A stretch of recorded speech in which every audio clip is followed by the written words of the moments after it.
Okay, a couple of really interesting sessions just to wrap up the day. If Chloe is around, she can come and join me. She's the founder of Nibs, and we wanted to find a small food business that's really doing something quite amazing and doing something quite special. Nibs is a sustainable food business that creates snacks, breakfast foods from ingredients that otherwise would just be thrown away, especially juice pulp, which is high in flavour and fibre. Chloe's goal was to reduce food waste to landfill and encourage others to do the same. Nibs was launched as a food and photography blog in 2015 to share those recipes and share ways to do it and so forth. And the concept grew offline. In 2017, Nibs won the Cotswold Fair Young and Entrepreneur of the Year and the Great Creator Incubation Category Awards. Chloe grew up in the UK, Switzerland and China. And after gathering experience in the hospitality sectors, with a BSc from Babson College in Boston, Chloe moved to San Francisco to work at Choy, the first bean-to-cup chocolate piece. Chloe's got a fantastic story to tell. Come and join me. Oh, you're still being mic'd up. I'll read more then. After a month of volunteering with Woof, yeah, I didn't make that one up. Month of volunteering with Woof, which is a farm in Italy, launching a blog. She also worked as freelance sales and marketing consultant for several small sustainable food and fashion startups, including, who we heard from earlier, Farm Stand and Maltbin Street Market. So I think that's really quite an interesting story. Having a good day?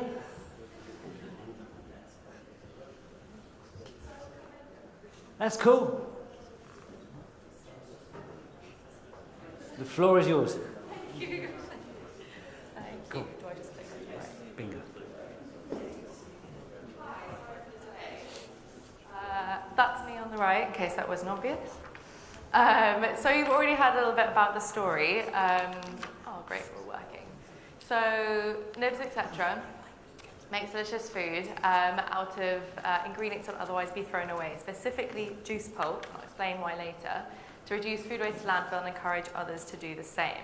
So you heard a little bit about why and how I got there, but ultimately, to cut a very long story short, I was brought up in a way, you always finish what's on your plate, you don't buy what you don't need, and I can 100% relate to Kate, who I don't think is still here, but when she moved to the States and saw exponential growth in portion size, and sort of sweetness in everything, that was a huge influence on my sort of realization of how I became much more conscious of how I eat and what I'm eating and what happens to the stuff that I don't eat, because there suddenly was so much of it, which there never had been before. So after farming in Italy, WOOF, for anyone who doesn't know, stands for Worldwide Organizations on Worldwide Opportunities on Organic Farms, where you can volunteer basically on organic farms anywhere in the world.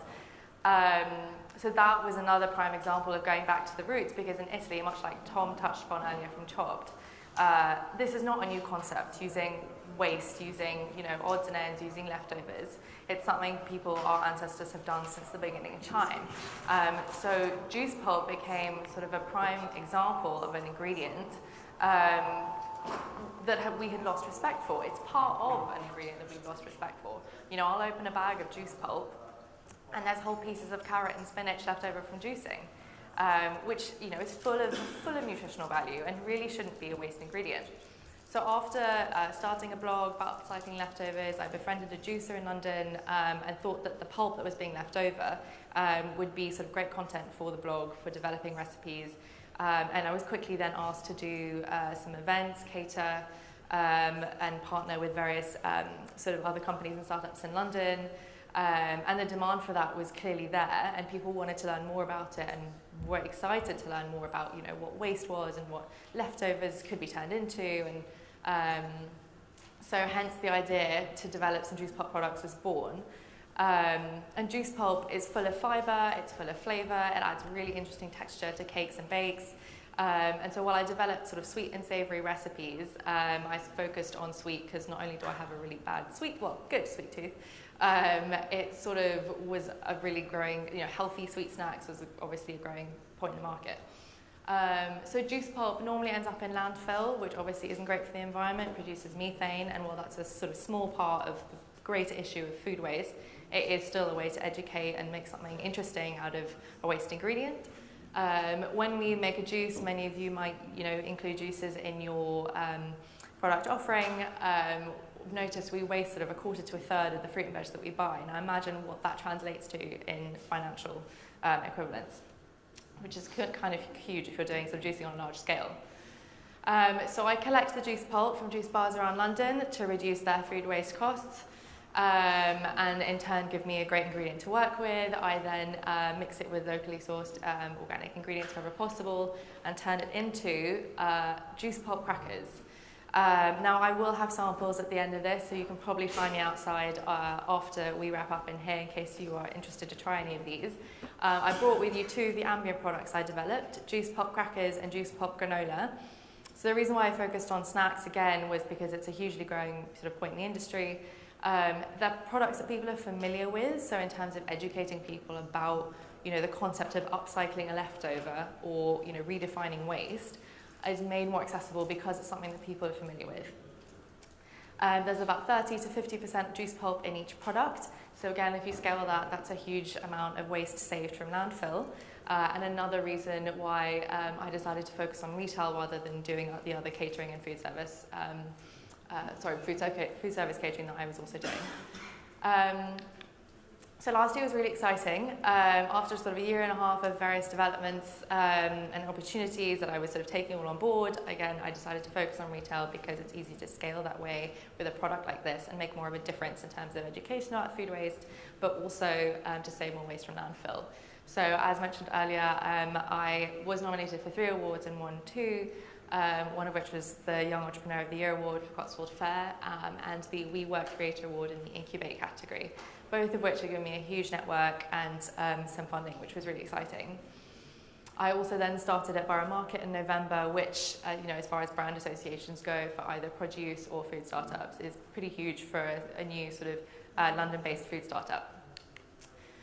So what's next? Well, being an innovative product is super exciting and you get lots of positive feedback and it's all very cool, but it's never been done before. So there's a lot of education that needs to happen from all sort of parts of the supply chain, but from a production standpoint, it's also really tricky because again, these things have never been put into place. So to do something differently takes a little bit of courage and a lot of perseverance, I can tell you that, as I'm sure you all know as business owners and starters. But that has definitely been a challenge, I'm not going to hide it, but it's one that I'm so willing to take on because I think it'll be worth it ultimately, because I think using juice pulp is just an example of where we can take this concept of using a byproduct within the supply chain, of which there are so many. Distribution, obviously with the support of Cotswold Fair and WeWork, they're both sort of interested in distributing either in retail of Cotswold Fair or food service through WeWork. So huge opportunities there. And I've also been working with Google to sort of help them close the loop on their food waste supply chain and business model, which again, hugely exciting and I think will prove to be a really great, exciting opportunity in terms of developing the distribution of nibs, etc. and juice pulp products. Into the sort of catering and food service sphere. And finally, obviously scale through that as a result. Corporate and bulk is actually almost more exciting because there's no packaging involved, which means there's less waste and obviously is much in line with nibs, etc. and the mission of the business. I'd like to focus on specialty and independent retailers at the moment because I think they're the ones that are really starting to lead the way in innovation in retail space. There's also a lot of alternative retail opportunities, such as things like farm drop. Again, people that are direct to customers that are invested in, the story and the mission and the sustainability aspect, and eventually get into all the big ones eventually. So to round off, that's the story of nibs, etc. This is why I'm doing what I'm doing, and the idea is to celebrate the produce from start to finish. It's the end of the produce supply chain, but I think it doesn't need to be. It's the beginning of a new product, and I think can extend the product life. There's potential to explore sort of financial opportunities there as well, from a business point of view. So thank you very much for listening. Like I said, nibs, etc. is about sort of giving people action and tools to make change, as well as redefine what waste is, because it doesn't need to stop as soon as it's ended, left our plate, left our cup, left our juicer. There's much to celebrate about produce, and juice pulp is a way to do that. So thank you very much for listening. And like I said, you'll find me outside afterwards for samples if you're curious to try any of the products. Thank you. Thank you so much. Very cool. Okay, just to remind you, or actually just to announce, one of the two, that you are all welcome tonight at 6 o'clock for cocktails on me, perhaps the London Produce Show. But if you're staying around, please do come along. You'll network. You see a lot of the speakers who are here today. You see speakers from other areas. You'll see lots of chefs. You'll see lots of buzz and things going on. So if you are around, please, you are very, very welcome.